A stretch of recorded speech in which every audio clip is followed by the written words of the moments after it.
Hi, everyone.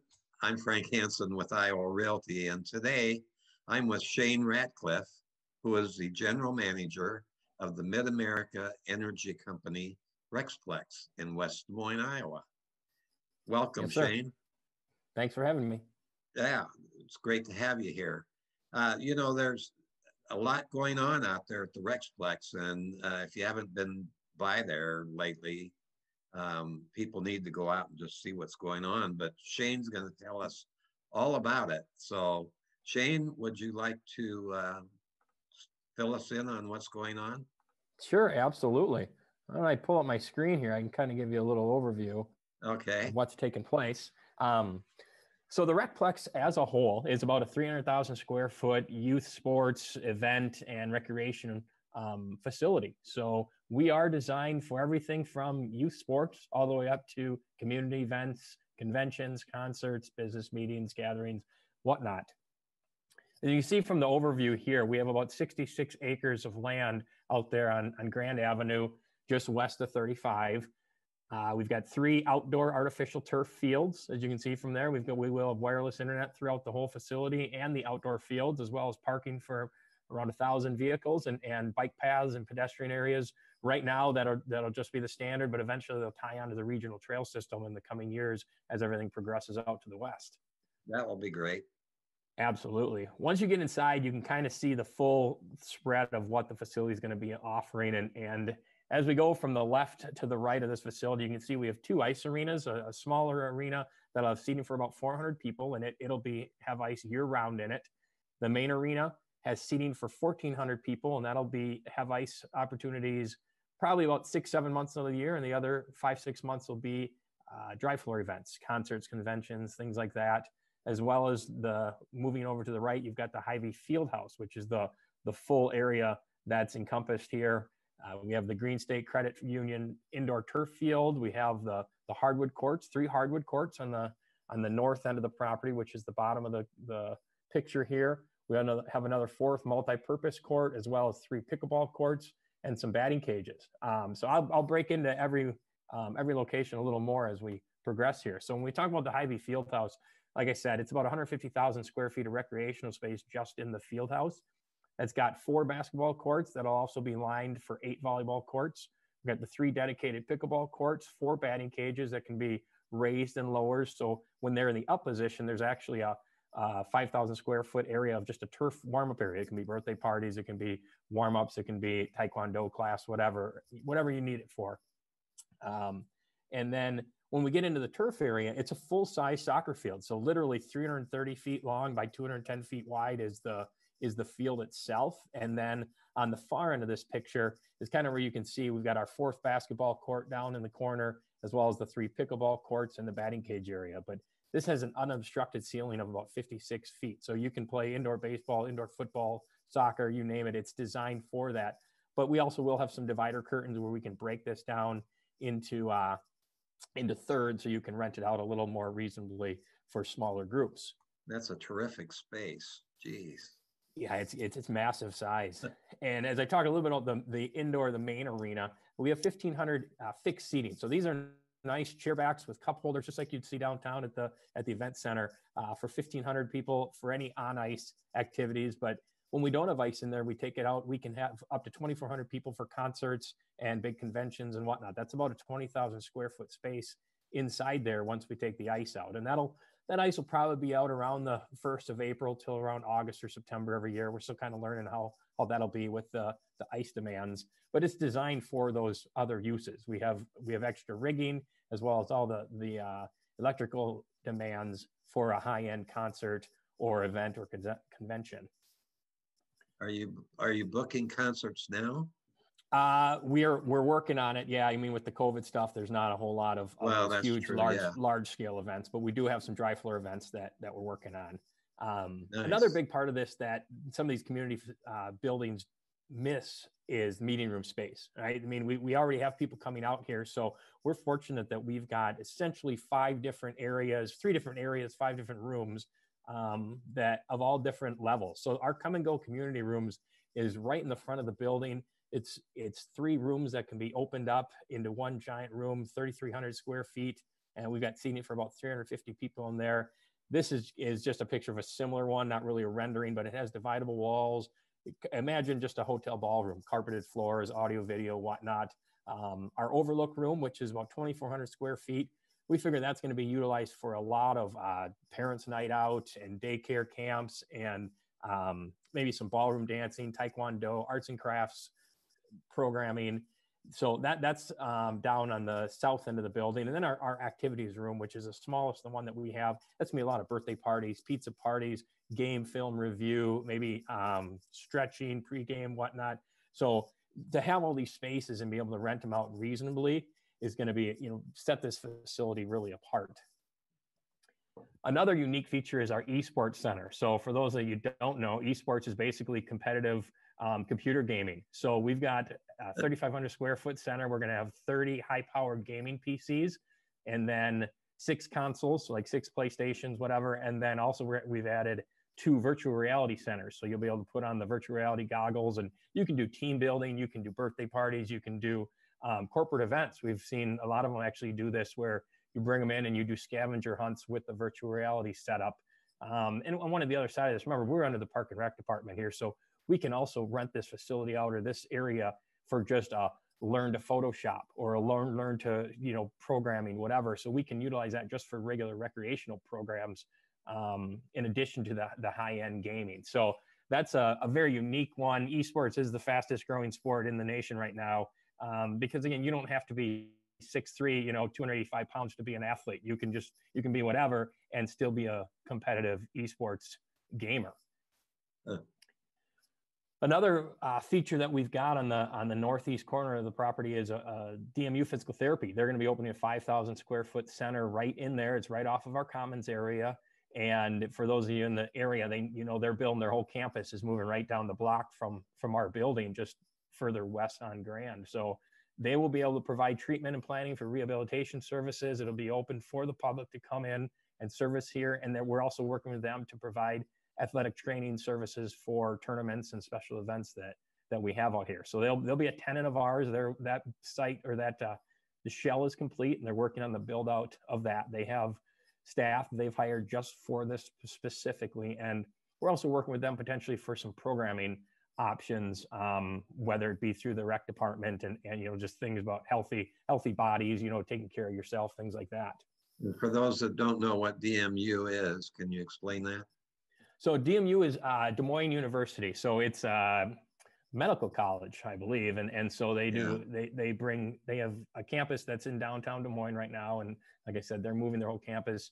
They're building a new campus just west of where our site is. And so when we sent out an RFP for this, they jumped right on it, because they wanted to expand more into the sports medicine.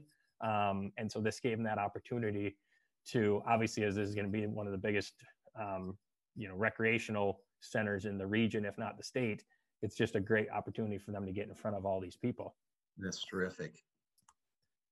We also have the opportunity to partner with Courage League Sports. If you don't know about Courage League Sports, they provide adaptive recreation for children and adults. So they're going to have a home base right here at the RecPlex in the south corner of the field house.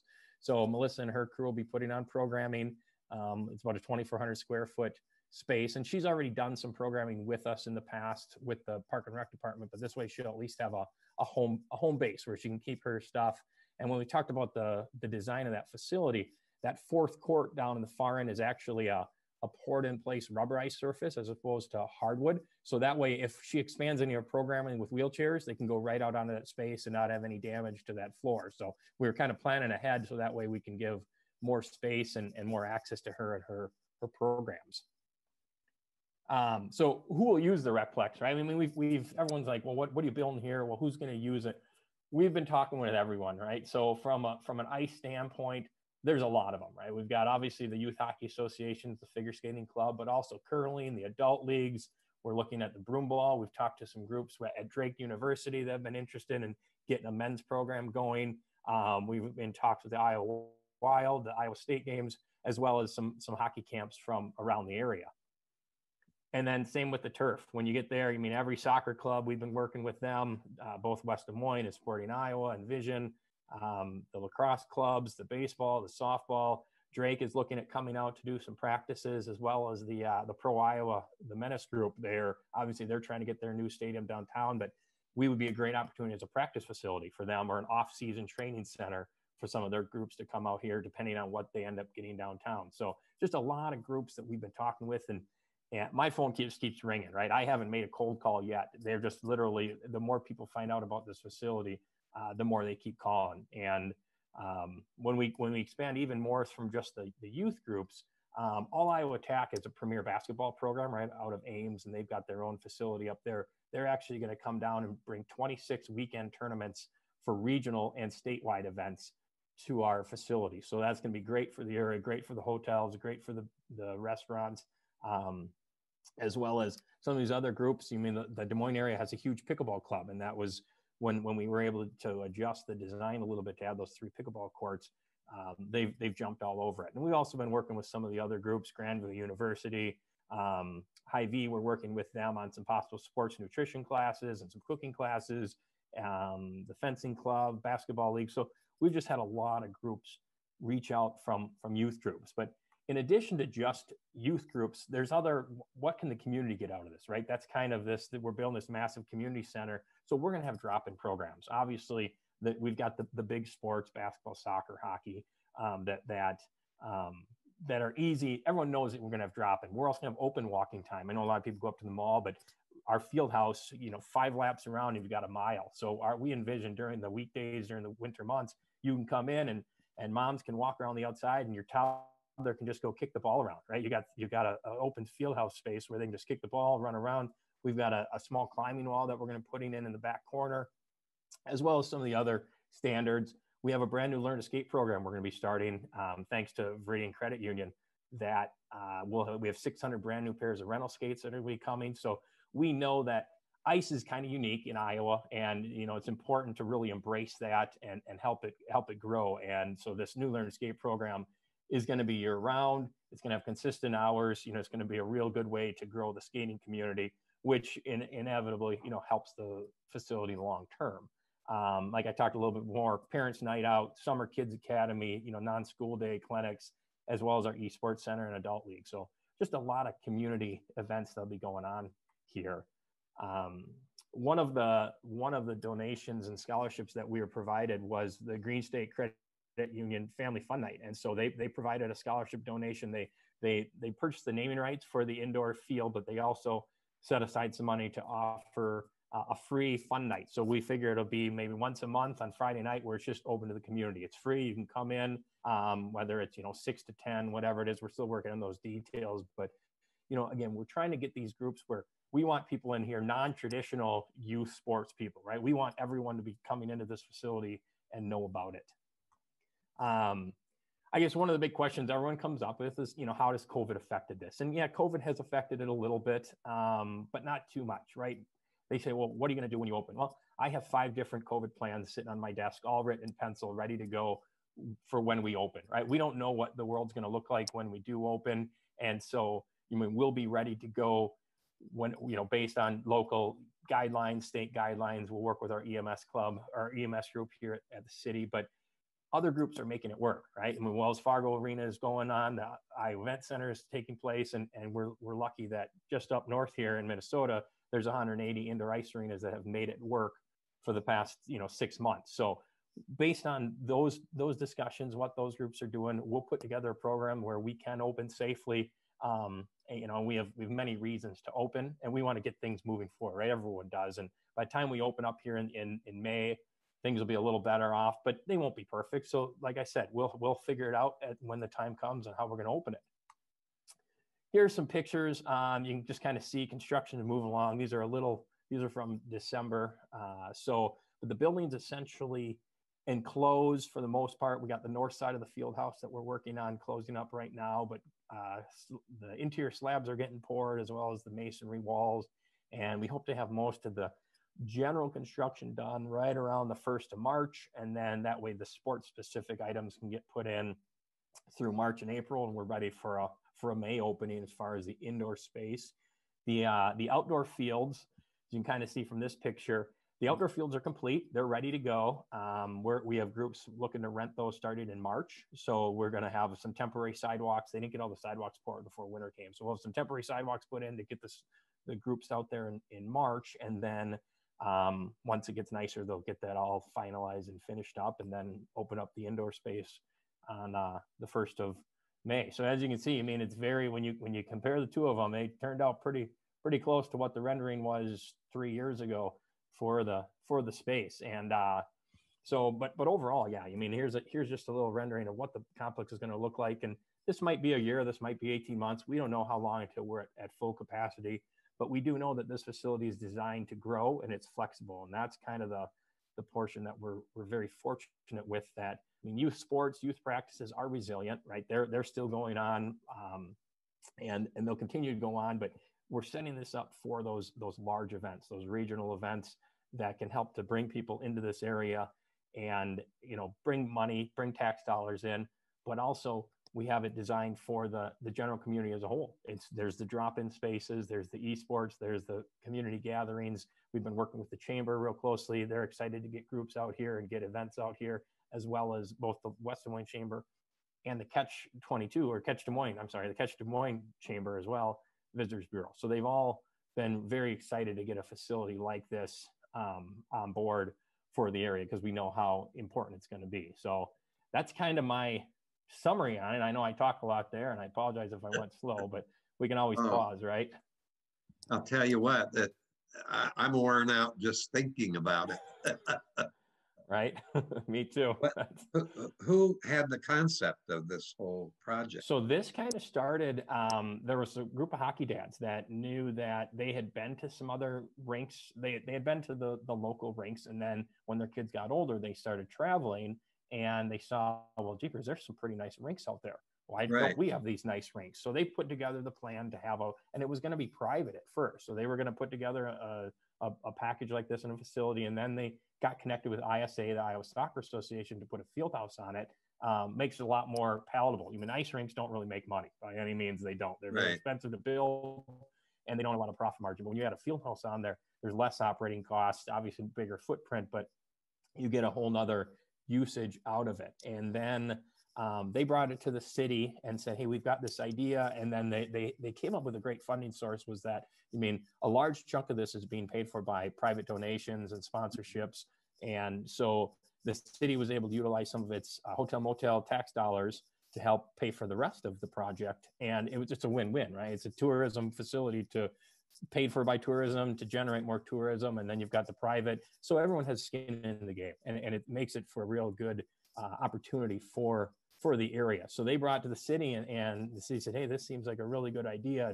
And it's really helped. At one point, there was talk that maybe a private firm might manage it, but then you really take the community side out of it. A lot of these facilities that are ran privately, it's all about the dollars, right? It's only about, in this way, we can really make sure that we're doing it for the benefit of the whole community. We know in the back of our mind that there's a financial piece to it, but at the same time, being under the Park and Rec umbrella, I mean, in the office here at City Hall, we've got 9 other rec programmers that work and put programs into here, and to help expand that and grow that. And we just know it's doing it for the right reasons. Well, that's just a fabulous facility.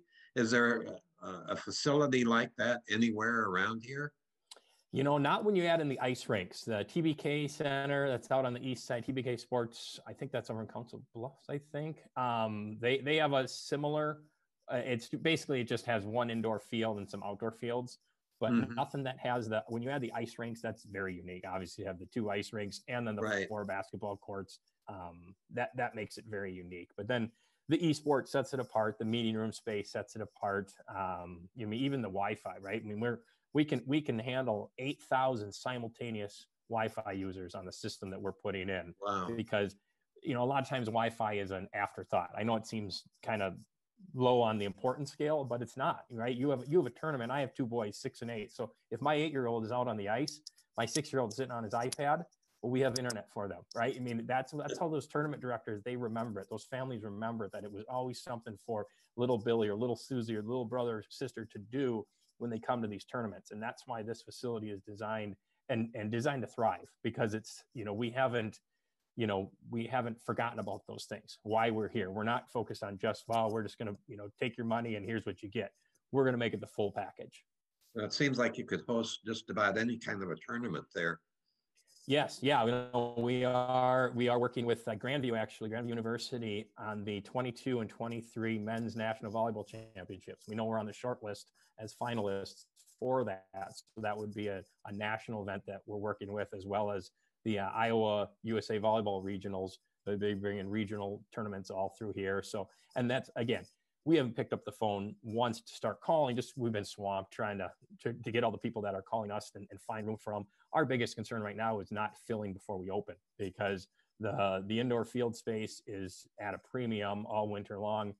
And surprisingly, the outdoor field space is just as at a premium. We figured that would slowly build. Mm-hmm. We've already got, what is it, about $50,000 worth of rentals in just March and April alone this spring. Wow. Like, just groups that need it, because they know that the Iowa spring, you just never know what you're going to get and when you can get on the outdoor field. So that's true. It's definitely set up to succeed. And yours are all AstroTurf. Correct. All, yep, Right. 3 outdoors and the indoors. Yep. So we can use them year round. I mean, essentially 10 months out of the year minus some snow. Right. And we do get a little bit of that around here. A little bit, right? Well, it's great to find out more about that, Shayne. If people were to go there, what would be the address that they would put in their GPS? So we're at 6500 Grand Avenue in West Des Moines. So I think we're up on Google now. About 6 months ago we weren't, so we were getting a lot of deliveries, because Grand Avenue doesn't go. 6500 is really over in Des Moines, because it was really only up to 6300. So we had to get some Google updates. But yeah, 6500 Grand Avenue. Our website, therecplex.com. Right now it's kind of our fundraising site, but we have a new site being launched here at the end of the month in February here. So that way you'll be able to look at online schedules, book space, find details and specifics on any of the meeting room spaces, any of the rental spaces, as well as all of our programming. That's not only through the RecPlex, but also through the entire Park and Rec department here at West Des Moines. And if they wanted to know more about renting places, they could go online, or they could contact. The RecPlex.com otherwise City West Des Moines. I mean, I'm sitting here at City Hall, so they can just call and talk to me. I'm in the process of hiring some staff. We have our operations coordinator, full-time position, and then guest services coordinator both came online in the last 5 weeks. So we're going to have a big push here in starting February and beyond for part-time staff. Again, we've got event staff, food and beverage staff, programming staff, all that have to come online here before we open in May. So City of West Des Moines website will have all the employment opportunities on it. And from there, you can always connect with me and any of the RecPlex team on more information that you need. Well, I really appreciate you taking the time, Shayne, to be here. I know you've got a lot to do. I'm sure you're at lots of meetings and lots of calls and people wanting to rent and everything else. Yeah, I'm glad you're hiring people. So yes, no, that is a good thing. We're excited to be there, and so it'll be a great thing, and we're happy to be here.